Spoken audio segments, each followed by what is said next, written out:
신앙과 인생의 성숙함은 하나님을 많이 경험하고 또 하나님에 관한 지식을 많이 알고 그래서 은혜를 많이 받았다고 기계적으로 자동적으로 영적 성숙, 인격적 성숙이 자동적으로 되는 것은 아닙니다. 그럼 어떻게 되느냐?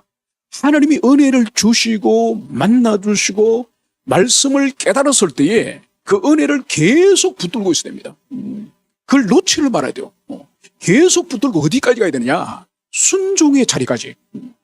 그 하나님의 말씀이 향하는 지점은 당장 그 현장에서 깨닫고 영적인 기쁨을 누리는 거로 끝나는 것이 아니에요. 그래서 그 은혜를 계속 붙들고 하나님이 가라고 하는 자리에서 순종하라는 그 자리까지 가서 순종할 때에 우리 인격과 신앙과 내면이 변화되어지고 더 한 단계 위로 성숙하는 이것을 볼 수 있습니다. 여러분 창세기 50장 가운데에 가장 많은 말씀을 하나님이 하신 이 믿음의 족장, 언약의 족장은 아브라함이 아니라 이 야곱이에요. 여러분 야곱은 무려 창세기 25장부터 49장까지 절반 시간에 창세기 절반이 야곱의 인생에 관한 이야기예요. 그래서 이 방대한 이 하나님의 말씀 가운데 야곱에 대한 하나님의 말씀이 얼마나 세미하고 밝은 말씀을 주셨습니까? 그는 어머니 뱃속에 있을 때부터 큰 자가 작은 자를 섬길 거라고 하는 이 자연적 출생을 뒤집는 작은 자가 큰 자가 이 받아야 될 이 장자권을 이 작은 자가 받습니다. 그래서 할아버지의 이 아브라함의 언약을 이 야곱이 동생 야곱이 받는다니까요. 이런 은총을 입었습니다. 그걸 그대로 기다리지 못하고 어머니와 짜고 아버지와 형을 속여서 장자권을 빼앗지 않습니까? 그래서 형이 죽이려고 할 때에 이 도망을 가다가 그 베델 광야에서 하나님을 만나잖아요. 여러분 자기 생에 그 하나님을 최초로 거기서 만납니다. 그래서 하나님께서 약속을 이 야곱에게 하지 않습니까? 내가 지금은 도망을 치지만은 무사히 돌아오게 하겠다. 그래서 그 베델에 만난 하나님을 붙들고 20년 동안 처가살이를 하잖아요. 그래서 이 라반은 이 야곱과 비교할 수 없는 속이는 데 이 천재죠. 그래서 급료를 무려 10번씩이나 변결을 하잖아요. 그런데도 하나님이 이 야곱에게 복을 쏟아부어 주니까 점점 라반의 집은 이제 점점 재물이 줄어들고 계속 이 야곱의 집에는 이 땅의 재물이 가득 차게 되는 거죠. 그래서 이 야곱은 이미 베델에서 하늘의 이 복, 이 장자권 영적인 복을 그가 받았고 외삼촌 라반 집에 가서 이 지상의 이 자원들, 이 지상의 재물을 거부가 되도록 취했습니다. 그렇게 또 몰래 돌아오다가 이 라반에게 7일째 붙잡혀가지고 죽을 뻔하다가 하나님이 이 라반에게 꿈에 나타나셔서 경고했지 않습니까? 내 종 야곱을 손을 대지 마라. 선악과에 말도 하지 마라. 그래서 그 라반의 위기로부터 이 야곱이 벗어났잖아요. 그래서 가나안 땅에 딱 초입에 들어서니까 누구를 만났습니까? 하나님의 군대. 여호와의 군대를 이 야곱이 만난 거예요. 왜냐하면 지금 곧 에서를 만나야 되거든요. 에서가 400명의 군사를 이끌고 이 야곱을 치려고 온다는 소식을 듣고 얼마나 쫄았겠습니까? 그때 하나님의 군대를 보내가 천사들 보내가지고 내가 너와 함께 있다. 이러한 위로와 힘을 하나님 주십니다. 그래서 에서를 그 20년 만에 칼을 들고 나오는 에서를 또 하나님의 은총으로 에서의 마음을 하나님이 녹이십니다. 그래서 그 두려움을 이제는 에서라고 하는 그 높은 그 벽을 드디어 이제는 통과하는 거죠. 이렇게 이 야곱의 인생에는 이렇게 많은 은총을 경험합니다. 여러분 이 정도 경험하면 보통 사람은 어떻게 합니까?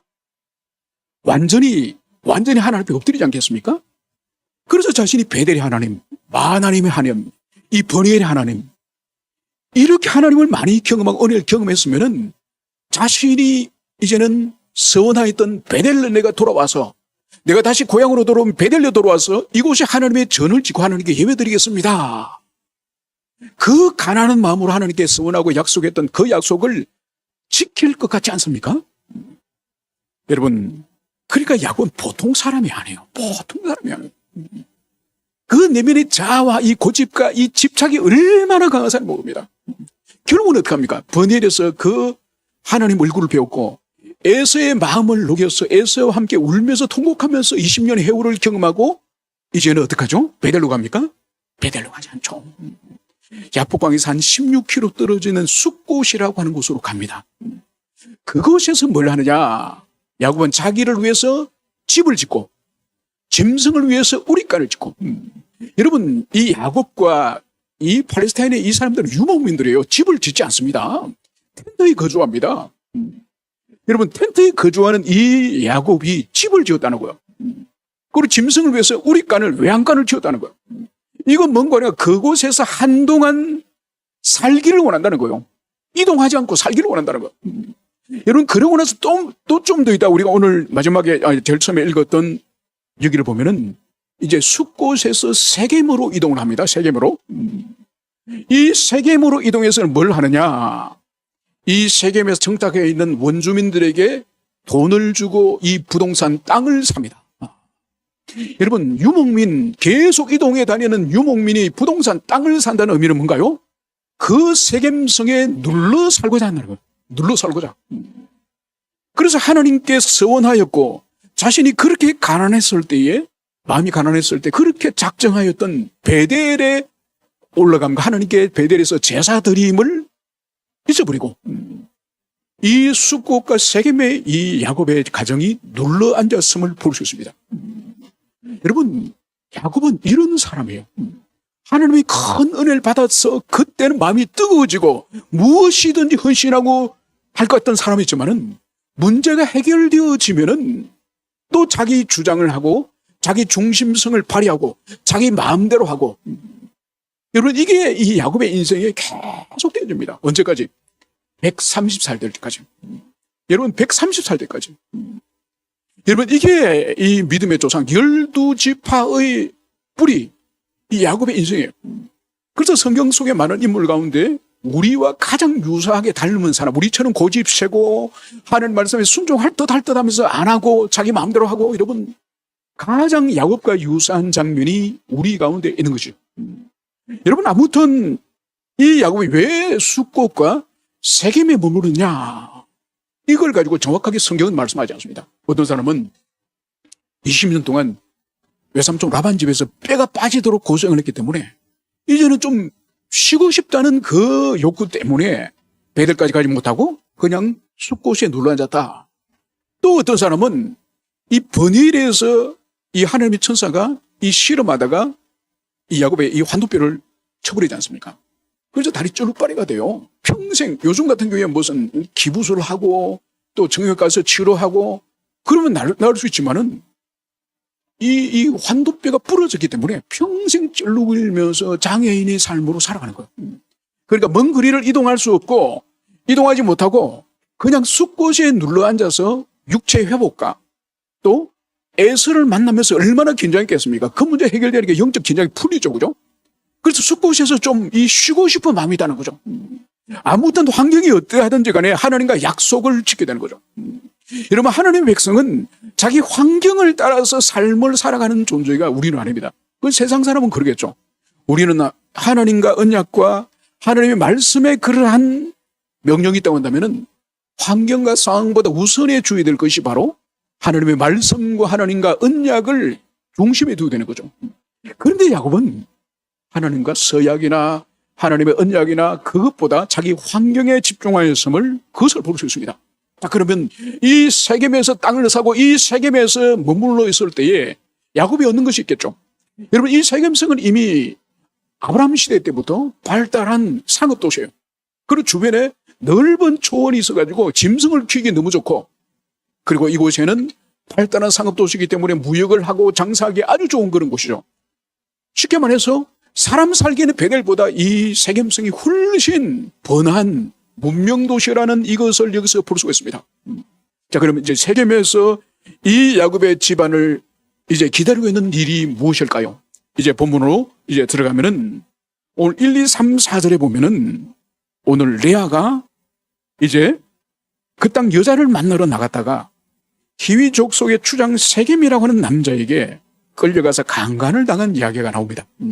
여러분, 이 레아는 외갓집 바단 아람에서 출발할 때 한 6, 7살 되는 그런 여자아이입니다. 그러니까 이 야곱은 12명의 아들이 있었지만 딸은 무남동녀, 이 귀한 딸이지 않습니까?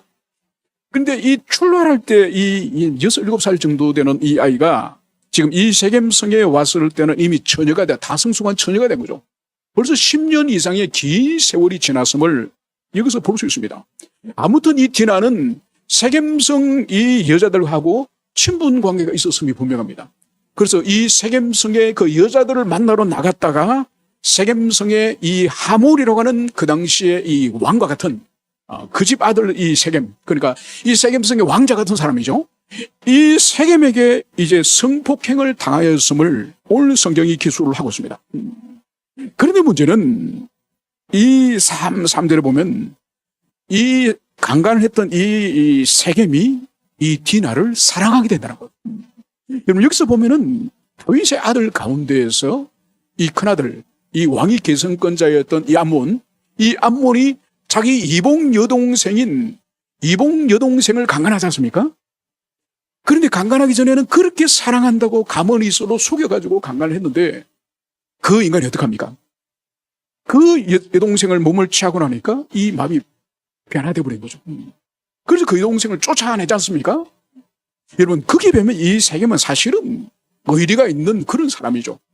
디나를 강간을 했지만은 강간한 이후에 이 마음에는 이 디나와 결혼까지 하고 싶은 마음이 일어났음을 이것을 여기서 볼 수 있습니다. 그래서 자기 아버지에게 이 소녀를 내 아내로 얻게 하여 주소서.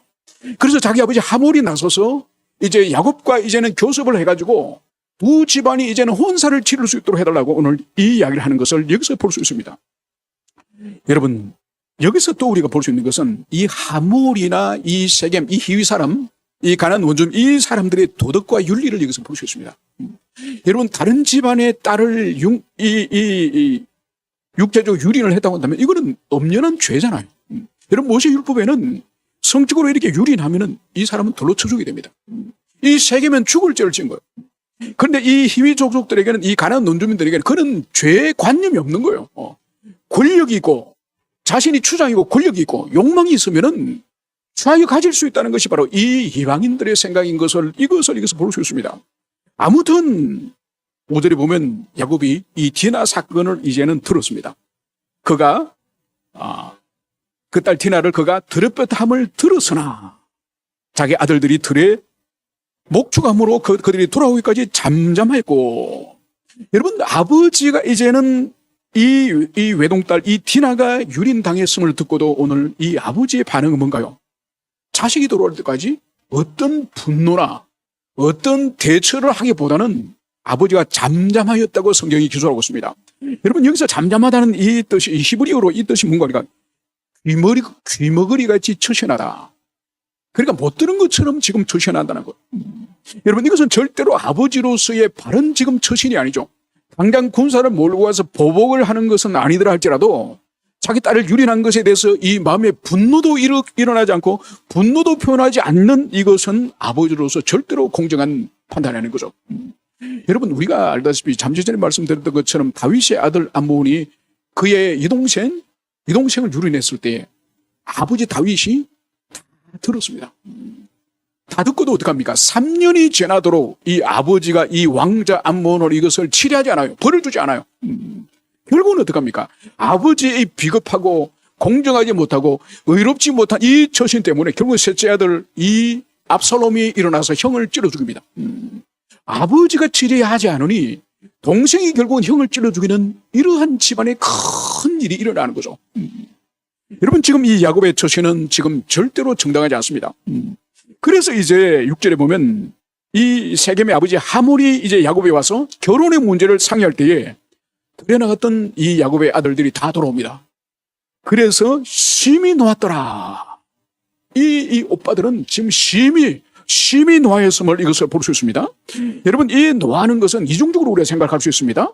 첫째는 하몰의 아들 세겜의 자기 여동생에 대해서 유린한 것에 대해서 노하는 것이요, 침묵하는 아버지에 대하여서 노하는 것이죠. 왜 아버지는 정당하게 이의를 제기하지 못하고 정당하게 이 문제를 다루지 않습니까? 이런 의미가 여기에 있는 것이죠. 그러면서 오늘 이 세겜의 아버지 하몰이 이제 야곱과 그의 아들이 모인 자리에서 이렇게 8절에서는 말합니다. 내 아들 세겜이 마음으로 너희 딸을 연연하니 원컨대 그를 세겜에게 주어 아내로 삼게 하라. 여러분 여기서도 보면은 이 하몰이라는 이 사람도 마찬가지예요. 자기 자식이 다른 이 집안의 이 디나를 강간했으면 먼저 뭐부터 해야 되죠? 사죄부터 해요, 사죄를. 사죄부터 해야 될 이들에게는 이 죄인식이 없는 거예요. 이미 물이 엎질러졌으니, 이미 이렇게 되었으니, 그냥 둘이 살게 합시다. 가정을 이루게 합시다. 여러분, 순서가 틀린 거예요, 순서가. 순서가 틀린 겁니다. 이들이 한 것은 죄를 저지른 거예요. 이거는 디나에게만 죄를 저지른 것이 아니라 이 아브라함의 이 언약, 이 후손, 이 야곱의 가문, 하나님의 이 거룩한 가문에 대한 폭력이요, 폭력. 그리고 이들이 행한 것은 죄인데 죄에 대한 사죄는커녕 어차피 이래 된 김에 그냥 시집장가 보냅시다. 좋은 게 아닙니까? 지금 이렇게 나오는 것을 여기서 볼 수 있는 거죠. 그래서 이들의 목적을 결국은 9절에서는 이렇게 말합니다. 너희가 우리와 통혼하여 너희의 딸을 우리에게 주며 우리 딸을 너희가 취하고 서로 딸들과 아들을 주고 받으면서 이 결혼, 이 통혼을 하자는 것이 이 세겜과 하몰의 생각이에요. 그래서 땅이 너희 앞에 있으니 여기 머물러 매매하며 여기서 기업을 얻어라. 여러분, 두 이 세력 간에 이제 혼인을 통해서 동맹을 맺고 그리고 다른 데 가지 말고 이 땅에 우리가 함께 살고 또 서로 매매하면서 이 경제적으로도 이제는 경제적으로 하나의 공동체가 되도록 합시다. 여러분, 이건 완벽한 이 혼합주의 정책이 아니겠습니까? 그래서 이 가문끼리 이 세겜성과 이 야곱의 집안끼리 결혼도 시키고 그리고 같은 땅에 이 세겜성의 같은 땅에 머물러 살고 그리고 물건도 서로 팔고 무역도 서로 하면서 이제는 혼인적으로나 경제적으로나 완전한 하나의 공동체를 이룹시다. 이것이 바로 이 하몰이 주장하는 이것임을 볼 수 있습니다. 그러면서 아들 세겜이 이제 11절에 12절에서 이렇게 참여하는 것을 볼 수 있습니다. 나로 당신들에게 은혜를 입게 하시오. 내가 청구하는 것을 당신들이 청구하는 것을 내가 다 들어주겠습니다. 이 소년만 내게 주면 내게 아내를 삼게 하면은 아무리 큰 이 예물, 홀레픈 예물을 요청해도 내가 다 들어주겠습니다. 그러니까 이걸 볼 때에 이 디나를 이 세겜이 정말 열렬히 사랑했음이 분명합니다. 그래서 결혼만 시켜준다면은 무슨 혼사품을, 홀레품을, 예물을 원하더라도 내가 다 주겠습니다. 그 정도로 이 세겜이 디나를 사랑했고 또 실제로 이 세겜은 이 세겜성의 실제적인 왕자이기 때문에 그런 권력과 능력이 있음을 이것을 여기서 볼 수 있습니다. 그래서 오늘 이들이 원하는 것은 두 가문의, 두 집안의, 두 세력의 이 융합, 두 세력의 이 혼합, 이것을 주장한다고 한다면은 여기에 대한 이제 야곱 집안의 답변이 이제 13절, 14절에서 나와 있습니다. 야곱의 아들들이 세겜과 그의 아비 하몰에게 속여 대답하였으니 이제 지금부터 이 야곱의 아들들이 하몰과 세겜에 하는 이 말은 진정성이 없는 겁니다. 진정성이 없고 뭐냐? 속이기 위한 다른 어떤 목적을 가지고 속이기 위한 거짓말인 것이 이제 분명히 말씀을 하고 있습니다. 그러면서 이제 이들이 무엇을 말을 하느냐? 야곱의 아들들이 그들에게 대답하되 우리는 그리하지 못하겠노라. 우리는 결혼을 시킬 수 없다는 거요. 할례받지 아니한 사람 우리 누이를 줄 수 없으니 이는 우리의 수욕이 됩니다. 바로 이 세겜성 사람들은 이방인들이기 때문에 할례를 행하지 않지 않습니까? 할례는 하나님의 언약의 백성들이 대를 위해서 지금 아브라함부터 쭉 해오고 있는 건데 지금 이 사람들이 명목으로 이 혼사가 이제 불가능한 이유는 이 혼인을 우리가 반대하는 이유는 바로 너희들이 할례를 행하지 않은 민족이기 때문에 우리는 할례를 행하지 않은 민족과 혼인 맺는 것은 우리의 수치, 부끄러움을 여기기 때문입니다. 이 이야기를 하면서 오늘 15, 16, 17에 보면은 조건을 내겁니다. 단 결혼할 수 있는 조건이 있습니다. 불가능한 것은 아닙니다. 그러면서 만일 너희 중 남자가 다 할례를 받고 우리같이 되면 우리 딸을 너희에게 주며 너희 딸을 우리가 취하며 너희와 함께 가며 한 민족이 되려니와. 이제 야곱의 아들들이 원하는 것은 불가능한 일은 아니지만은 가능한 한 가지 길이 있으니 우리가 할례를 받았던 것처럼 당신들도 모두 할례를 받으시오. 그러면은 우리 딸들을 당신에게 주고 당신의 딸들 우리가 취하겠습니다. 그래서 이 혼인 정책이 성립될 것입니다. 이 말을 한 것을 여기서 볼 수가 있습니다. 그러면서 너희가 만일 우리를 듣지 않고 할례를 받지 아니하면 우리는 곧 우리 딸을 데리고 가리라. 만약 너희들이 할례를 받지 않는다면 이 혼사는 불가능하고 디나를 우리가 데리고 가겠습니다. 이 말을 한 것을 볼 수 있습니다. 여러분, 아주 그럴듯한 이 제안을, 오히려 역제안을 이 지금 야곱의 자녀들이 하지 않습니까? 여기에 대해서 이제 오늘 18절, 19절에 보면 이 하물과 이 세겜이 어떤 반응을 보이느냐. 그들의 말을 하물과 그 아들 세겜이 좋게 여기므로 이 소년이 그 일을 행하기를 지체하지 아니하였으니 그가 야곱의 딸을 사랑함이며 그는 그 아비 집의 가장 존귀함이라. 이 야곱의 아들들의 이 조건에 대해서 하물과 세겜은 아주 긍정적으로 해석을 했습니다. 이들의 말을 신뢰하는 거예요. 여러분, 지금 이 야곱의 아들들이 할례를 당신들이 행하면은 우리 딸을 줄 테니 여러분들 할례를 하시오. 이 말은 분명히 오늘 속이기 위한 말이라는 것을 말하고 있습니다. 여러분, 그러면 질문해 보겠습니다. 이 속이는 이 대상은 지금 하물과 세겜만 속였습니까? 아니면은 이 아들들이 야곱 아버지도 속였습니까? 여러분, 아버지 야곱도 속였죠. 여러분, 놀랍지 않습니까? 예전에 이 야곱이 장자권을 얻기 위해서 아버지 이삭을 속였죠. 그죠? 이삭을 속이는 세월이 지나니까 어떡하죠? 이제 자기 자식들이 이 아버지 야곱을 속이는 일이 일어나는 거. 여러분, 인생에서 당하는 고난 중에서 몸에 육체적으로 병이 나서 고난을 당하는 것도 큰 고통이고, 또 물질적으로 궁핍해가지고 결핍 때문에 당하는 고통도 참 이게 고통스러웁니다. 여러분, 없으면 어떻게 해야 됩니까? 비굴해지게 다른 사람에게 빌리거나 아니면 자기 이 변명을 할 수밖에 없는 궁색한 삶을 살아야 되는 거죠. 그리고 물질적 고통도 그것도 엄청난 고통이에요. 여러분, 인간관계 파괴가 되는 것도 이것도 말할 수 없는 고통이지 않습니까? 여러분, 여기서 가장 큰 고통 중에 하나를 꼽으라고 한다면 우리 인생에 자녀로 인하여서 당하는 고통이 가장 큰 고통 중 하나일 거예요. 그래, 다른 인간관계 아니라 자기 자녀를 통해서 고통을 받는, 여러분, 구약 성경 가운데 자녀로 인해서 고통을 받는 두 사람을 대표적으로 들으라 하면은 다윗과 야곱이에요. 다윗과 야곱이에요. 여러분, 이것은 말할 수 없는 고통이에요. 그래서 이 야곱의 이 고집셈, 이 견고한 자기 중심성, 이 자기 사랑, 여러분, 이 고집에 대해서 하나님이 다루시는 방식은 자녀예요, 자녀. 자녀를 통해서 다뤄요. 그래서 오늘 이 사건을 통해서도 디나가 문제가 이제 발생을 함으로 말미암아서 이제 오늘 전개되어지는 일은 이 학살이지 않습니까? 살인을 저질러요. 여러분, 이 일이 끝나고 나서도 이 야곱은 온전히 주님 앞에 돌아오지 않습니다. 그 다음에 무슨 일이 일어났냐? 야곱이 그토록 사랑하는 이 요셉이 이 자식들이 또 아버지를 속이지 않습니까? 아버지 요셉이 짐승에게 물려 죽은 것 같아요.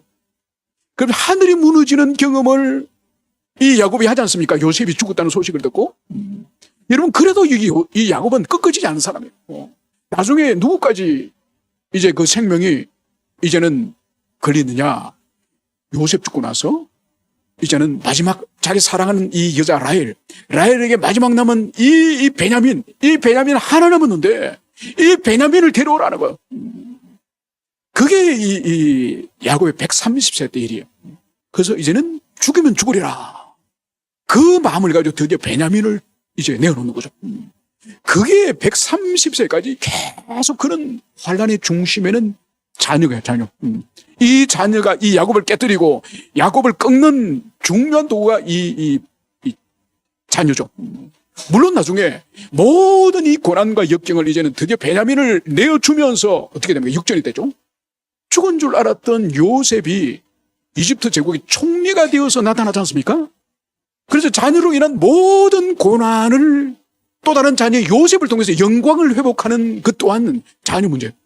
그 정도로 이 야곱의 인생에는 하나님이 자녀를 통해서 이 야곱을 계속 다루시는 이것을 여기서 볼 수가 있습니다. 그러면서 이제 이들이 하물과 세겜이 돌아가서 성문 앞에서 사람들에게 외칩니다. 이 사람들이 우리를 부정적으로 보지 않습니다. 우리와 화목하고자 합니다. 그러면서 우리는 땅도 넓고 하니 그들 여기서 거주하고 또 우리와 함께 매매하면서 우리와 함께 여기서 살기를 허락해 주십시다. 그런데 단 그들도 조건을 하나를 내걸었습니다. 그것이 바로 우리 세겜성의 모든 사람들이 할례를 행해야 그들의 딸을 준다고 합니다. 그래서 우리가 할례를 행하면은 이제 그들의 모든 소유를 결국은 우리 것으로 우리가 흡수할 수 있습니다. 우리가 수가 더 많고 우리 땅에 거주하고 계속 혼인을 하고 그러면 결국은 그들이 우리의 흡수, 우리가 동화됨으로 말미암아서 그들의 소유는 결국 우리 것이 됩니다. 이 말을 한 거죠. 이 말을 했더니 모든 성읍의 사람들이 이것을 긍정적으로 여기고 세겜성의 모든 남성들이 할례를 행했다고 성경이 기술하고 있습니다. 그러면서 오늘 25절에 보면 제3일에 미쳐 그들이 고통할 때에 야곱의 두 아들 디나의 오라비 시몬과 레위가 각기 칼을 가지고 가서 부지중에 음습하여 그 모든 남자를 죽이고 칼로 하몰과 그 아들 세겜을 죽이고 디나를 세겜의 집에서 데려오고, 여러분 그 속임의 목적, 속여서 하몰과 세겜에게 말하였던 그 속임의 목적이 드디어 오늘 25절에서 드러납니다. 그것이 바로 뭐냐, 그들이 할례를 받고 이 세겜성 남자들이 할례를 받고 고통스러워져 쩔쩔매고 있을 때에 3일째 되네. 여러분 오늘날 같이 이 비뇨기과에 이 남자아이들이 태어나면은 어떤 가정에서는 출생하면서 바로 그렇게 복용수술을 하는 그런 가정도 있지 않습니까? 안 그러면 좀 자라서 한 6, 7살 때 비뇨기과에 가서 하는 경우도 있지만은, 여러분 오늘날은 이 마취제를 놓기 때문에 사실은 전혀 통증이 없어요. 통증은 마취가 풀리고 난 이후에 통증이 있을 뿐이지. 여러분 이 야곱 시대 때 무슨 마취제가 있겠습니까? 그냥 남자들 그냥 양피를 다 그냥 칼로 다 베는 거예요. 여러분 비뇨기과 의사는 이 복용수술하고 나서 최고 통증이 절정으로 아픈 날은 셋째 날이랍니다. 여러분 그렇기 때문에 염증이 생기고 통증이 생기고 할 때 여러분 마취제나 항생제를 맞지 못할 때 여러분 열이 나지 않습니까? 이 염증이 생기고 이 상처가 있으면 온몸이 신열이 나서 벌겋고 꼼짝을 못하고 들어오는 이런 상황에 야곱의 두 아들 이 디나의 친오빠 레아의 아들 이 시몬과 레위가 칼을 가지고 와서 꼼짝 못하고 들어누워 있는 이 세겜성의 남자들을 다 그냥 찔러준 거. 꼼짝도 못하는, 저항도 못하고 같이 싸우지도 못하는 이 남자들 다 집단 학살한 거. 그리고 어떠느냐, 디나를 이 세겜의 집에서 데리고 나오는 거죠. 여기서 끝나지 않습니다. 27절에 가면 야곱의 여러 아들들, 지금 2명이 주동이 됐다고 한다면은 다른 나머지 아들들이 이제 어떻게 하느냐, 시체가 있는 그 세겜성에 가서 노력을 했는데 이제 그들의 양과 소와 나귀와 성에 있는 것과 또 들에 있는 것 모든 재물을 빼앗을 뿐만 아니라 그 세겜성 사람들의 자녀들 아내들까지 사로잡아서 모든 물건을 약탈하였다고 성경이 기술하고 있습니다. 여러분 기가 막히지 않습니까? 여러분 아브라함의 이 언약을 물려받은 거룩한 하나님의 언약의 백성, 장차 이스라엘 백성 12지파의 뿌리가 되는 이 야곱의 12아들의 범한 이 짓을 보십시오. 속여서 이들에게 방심을 하도록 할례를 받도록 하였고 3일째 되는 날 신열이 풀풀 끓어오르고 누워서 꼼짝 못하고 신음하고 이 남성들을 칼로 가서 다 찔러 죽이고 그들의 재물을 다 약탈하고 심지어 처자식들까지 다 이제 사로잡는, 여러분 이 강도떼 같은 이 모습을 여기서 보십시오. 여기서 어디 하나님의 거룩한 언약의 백성, 거룩한 이스라엘 백성의 이 뿌리, 이 지파의 뿌리의 경건을 여기서 찾을 수 있습니까? 여러분 강도떼예요, 강도떼. 있을 수 없는 일이에요. 비록 디나가 유린을 당했지만은 이런 방식으로서 보복하는 이것은 절대로 옳지 않은 거죠. 그래서 우리 주님께서도 악을 악으로 갚지 마라. 여러분 악을 당하면 얼마나 감정과 분노가 경노가 일어납니까? 그죠? 그러더라도 주님께서 우리에게 악을 악으로 갚지 말라 이 말씀을 하셨는데, 오늘 이 야곱의 이 자녀들의 이 모습은 지상에서 찾아볼 수 없는 학살범이요, 전쟁의 전범이요, 약탈하는 강도짓을 하는 이것을 여기서 볼 수 있습니다. 여러분 여기서 하나님의 백성의 경건과 거룩을 찾아볼 수 있습니까? 결코 찾아볼 수 없는 것이죠. 오늘 이 모습을 아버지 야곱이 이제 시몬과 레위에게 이렇게 말을 합니다. 30절, 너희가 내게 화를 끼쳐 나로 이 땅 사람 곧 가나안 족속과 브리스 족속에게 냄새를 내게 하리도다, 악취를 내게 하리도다. 여러분 지금 아버지가 하는 말이 뭔가요? 너희가 내게 화를 끼쳐. 나로 하여금 이 땅의 족속들에게 냄새를 나게 하리도다. 여러분, 오늘 여기서 볼 수 있는 것은 이 야곱이 딸이 유린당한 직후에 딸을 위로한 적이 있습니까? 상처를 받는 이 딸을 위로하고 딸을 품어주고 딸의 상처를 위로한 적이 있습니까? 그리고 오늘 이 아들들이 나서서 이 살육을 벌인 이 원인이 뭔가요? 아버지가 나서지 않았기 때문이에요. 아버지가 정의를 실현하고 문제를 해결하고 그렇지 않았기 때문에 이 자식들이 일어나서 더 악한 일을 벌였음을 이것을 볼 수 있습니다. 여러분, 그러면 이 정도 사건을 벌이면은 아버지 야곱이 어떻게 됩니까? 하나님께 먼저 참여를 해야 되겠죠. 주님, 제가 자식을 잘못 건사해서 작은 일을 큰 일로 만들어 버렸습니다. 하나님의 이름을 온 세상에 학살자의 하나님으로 만들어 버렸습니다. 여러분, 여기서 볼 수 있는 것은 이 야곱의 입에서 어떠한 하나님에 관해서 기도하거나 참여하거나 이 모든 것은 집안의 가장인 저의 잘못입니다. 제가 잘못 가르치고 제가 모범을 잘못 보여주고 제가 잘못 살았기 때문에 이런 일이 일어났습니다. 여러분, 이런 이 야곱의 참여는 찾아볼 수 없습니다. 그 대신 뭐가 있느냐? 너희가 내게 화를 끼쳤다. 나로 하여금 이 땅 사람들에게 냄새가 되게 하였다. 또 나는 수가 적으니 나를 치고 나를 죽이리니 내 집이 멸망하리라. 여러분, 7번씩이나 나 또는 내란 말을 사용해요. 여러분, 여기서 볼 수 있는 것이 뭔가요? 이 야곱이 그렇게 하나님을 많이 만나고 많이 경험했는데도 이 자기 중심성, 내가 망하게 됐고 내가 죽게 됐고 내가 멸망하게 됐고 내를 악취를 풍기게 되고 나에게 화를 끼치게 됐고, 여러분, 여기서 아버지로서 가장으로서 그런 책임의식이나 가장으로서의 그런 의식을 찾아볼 수 있습니까? 여러분, 찾아볼 수 없어요. 철저히 자기중심, 정말 인격적으로 변화되지 않는 어떻게 보면 소화적인 자기중심성을 여기서 찾아보는 것 외에는 찾아볼 수 없습니다. 여러분, 여기서 볼 수 있는 것이 바로 뭔가 하니까 이 집안에는 지금 하나님 중심성을 잃어버렸다는 거야. 베델에서 하나님 만났고 마하나임의 하나님의 군대를 만났고 그리고 버니엘에서 또 하나님 만났지만은 이 야곱의 이 아버지의 중심, 이 부모의 중심에 하나님이 없다는 거예요. 여러분, 부모의 중심 하나님이 없으니까 되면 자식이 어떻습니까? 사람 죽이기를 함부로 죽이는 그런 끔찍한 학살범이 되고 말았습니다. 아버지 이 야곱의 중심에 하나님이 없고 하나님을 경외하지 않으니 그 자식은 말할 필요가 없는 거죠. 그래서 이 가정이 이렇게 되도록 오늘 두 가지를 결론을 내릴 수 있는 것이 바로 뭐냐? 야곱을 비롯하여 12아들과 디나를 비롯하여 온 집안 중에서 누구도 하나님의 이름을 부르지 않는다는 거예요. 그래서 이 34장은 하나님이라는 단어가 나와요. 아예 한 장 전체 이런 큰 일을 당했는데도 그러니까 이 하나님이라는 단어가 나오지 않는 이유는 그들 마음에 하나님이 안 계신다는 거예요. 하나님이 없는 껍데기만 남아있는 그런 언약의 백성이고 껍질만 남아있는 그런 하나님의 자녀인 그것을 이 34장에 보여주는 거예요. 두 번째는 뭐냐?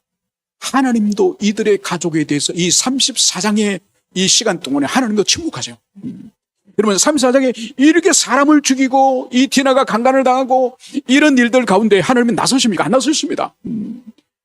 여러분, 그러면 우리가 궁금하죠? 왜 하나님이 중간에 좀 개입하셔서 디나를 강간하고 할 때 이 세겜이 갑자기 급사를 맞아서 죽게 한다든지, 아니면은 이 칼을 들고 이 시몬과 레위가 이 세겜 사람을 찔러 죽을 때 하나님이 가로막아서 학살을 막게 한다든지, 이런 일들 주님이 조치를 취해 주시지 왜 디나가 유린당할 때 가만히 계셨고, 그리고 이제 학살하고 약탈을 할 때 하나님이 나서시지 않는가?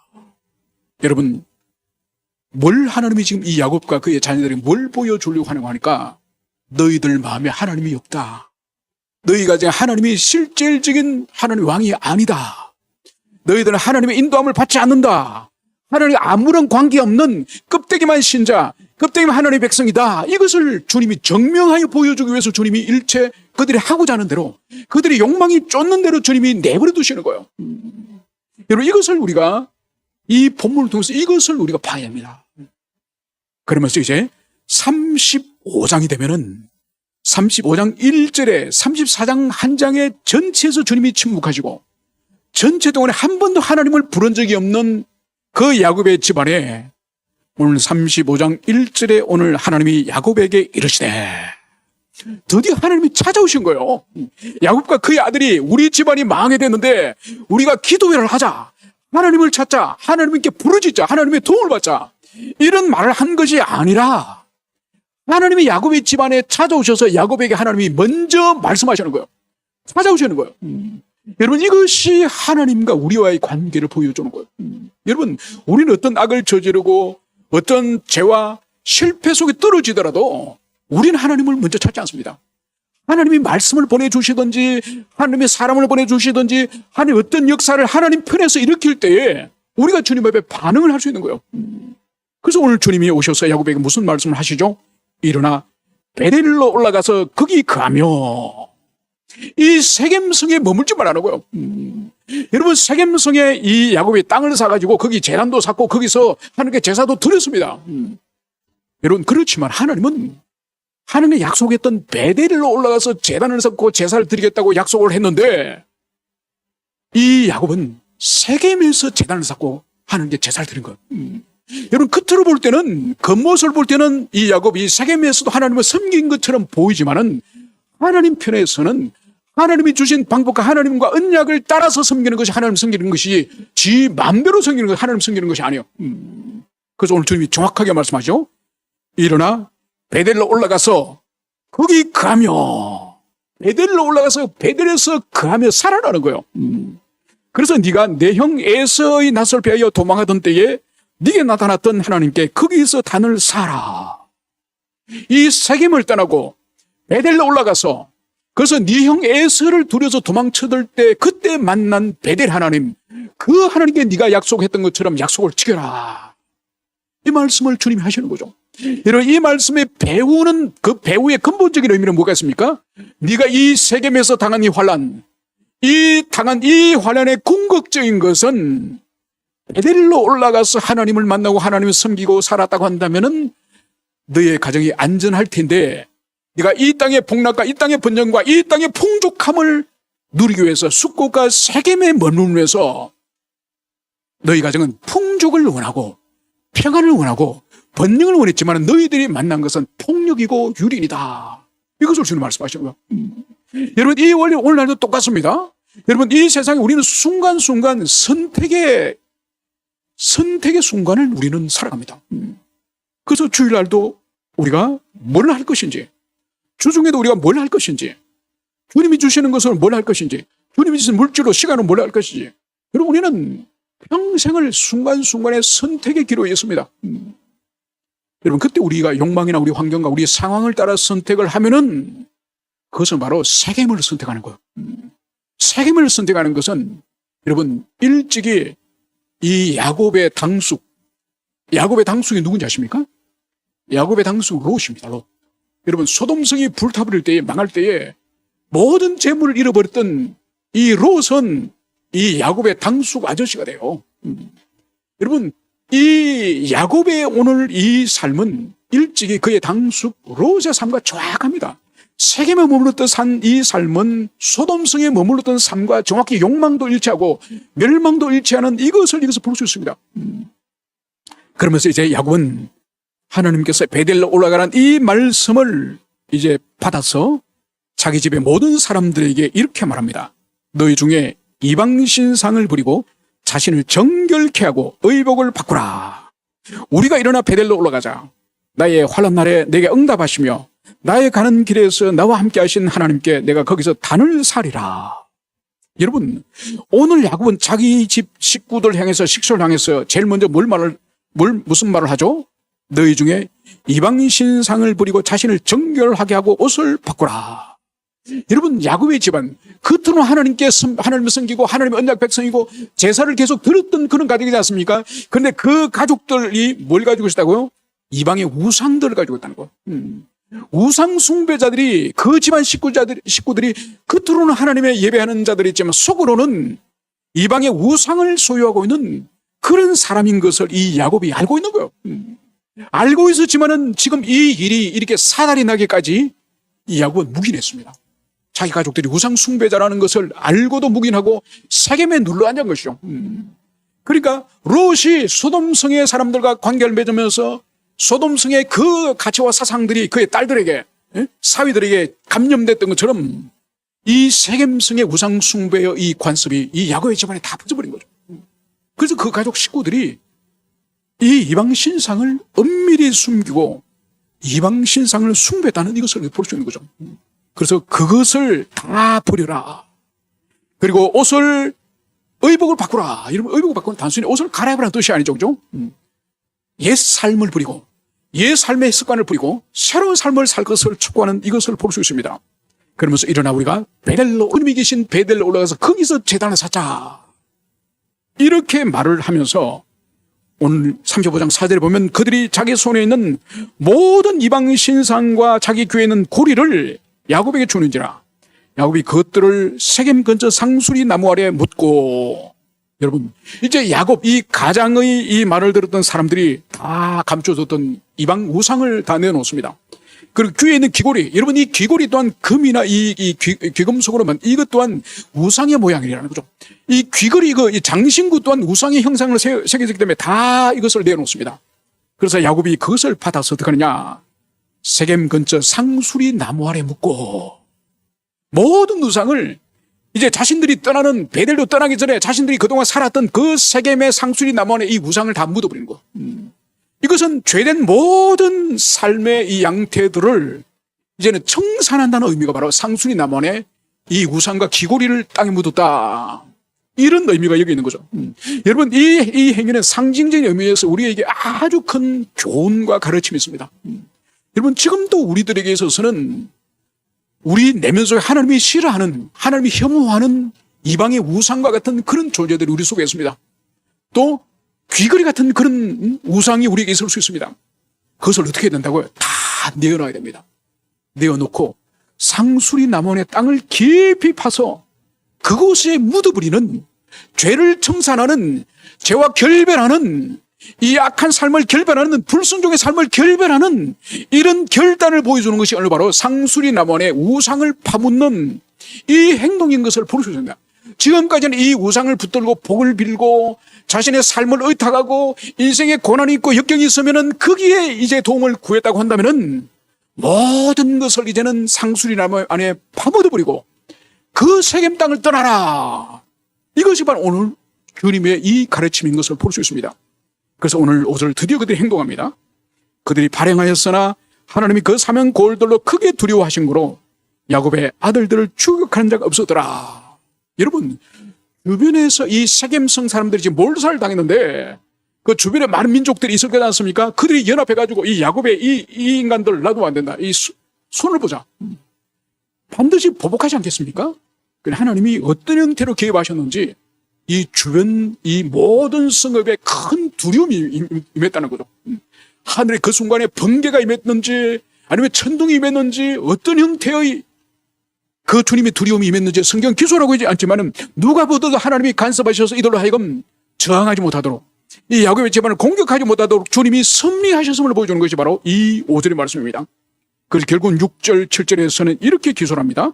야곱과 그와 함께한 모든 사람이 가나안 땅 루스 곧 베델에 이르르고 그가 거기서 단을 샀고 그곳을 엘베델이라 불렀으니 이는 그의 형의 피할 때에 하나님이 거기에 나타나셨습니다.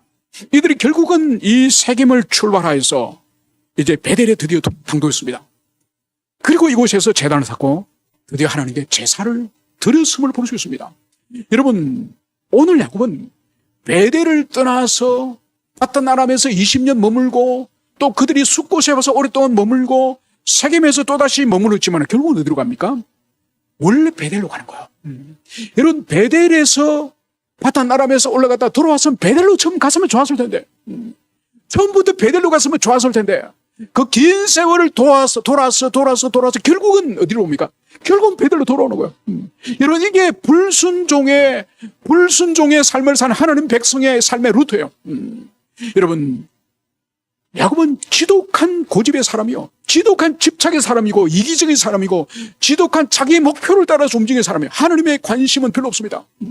그러나 이 야곱의 이 고집, 야곱보다 더 열정적인 고집을 가진 분이 누구십니까? 하나님이요. 여러분, 하나님을 포기하지 않으세요. 야곱이 아무리 고집을 부리고 자기 방식대로 최후의 선택을 하고 그릇된 길을 가고 둘러가게 하더라도 하나님은 야곱의 인생에 이 추적하기를 포기하지 않습니다. 그래서 그가 77세 때 그가 바다나라로 가지 않습니까? 그때부터 그가 인생이 꼬이기 시작하는 그 삶이 130세가 될 때까지요. 여러분, 약 70년 가까운 인생 동안 하나님이 계속 길을 따라다니면서 이 야곱이 배역하고 불순종하고 자기 뜻대로 선택하고 그럴 때마다 주님이 개입하셔서 그에게 환난과 역경을 통해서 교정하시고 계속된 그런 삶을 주님이 사십니다. 그래서 야곱이 고집세고 자기 마음대로 결정하고 패역한 삶을 살지만 그 야곱보다 더 고집이 세시고 더 주님의 권능으로서 개입하시는 그 손길이 바로 하나님의 열심이요. 이 하나님의 열심은 누구도 이길 수 없습니다. 여러분, 하나님의 열심과 거스르고 하나님의 열심과 대적하는 그 사람만큼 어리석은 사람이 없는 거예요. 여러분, 마지막으로 권면하면은 이 창세기는 거의 대부분이 4분의 3 이상이 이 아브라함, 이삭, 야곱, 요셉에 관한 인생, 이 네 명의 인생에 대한 이야기예요. 여러분, 이건 단순히 한 집안의 이야기, 한 인생의 이야기가 아니에요. 이 네 인물에 대해서 하나님이 하나님 백성으로 선택하시고 예정한 사람을 하나님이 어떻게 만들어 가시는지, 어떻게 빚어 가시는데, 그들의 고난과 역경과 환난을 허락하시지만은 마침내 그를 깨뜨리고 깎으셔서 하나님의 사람으로 만들어가는 하나님의 열심을 볼 수 있는 것이 바로 이 창세기예요. 그래서 이 말씀을 통해 우리 자아를 봐야 되는 거예요. 하나님 포기하지 않으신다. 놓치지 않으신다. 반드시 다루셔서 끝까지 주님의 사람을 빚어가신다. 그래서 주님 앞에 순종이 빨리 자기 자신에 대해서 단념하고 빨리 순종하는 것이 최고의 복이다. 여러분, 이 네 명의 족장을 통해서 그 결론에 이르고 우리로 하여금 하나님의 손이 이미 붙잡혔다고 한다면 순종이 최선의 길이다. 이것을 여러분들이 가슴 깊이 새기고 우리 신앙생활에 이 족장 네 명을 생각할 때마다 하나님의 열정은 하나님의 백성을 포기하지 않는다.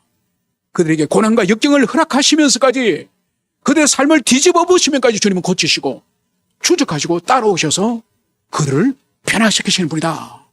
이것을 가슴 깊이 새기시는 여러분 되시길 축원합니다. 함께 우리 기도하시겠습니다.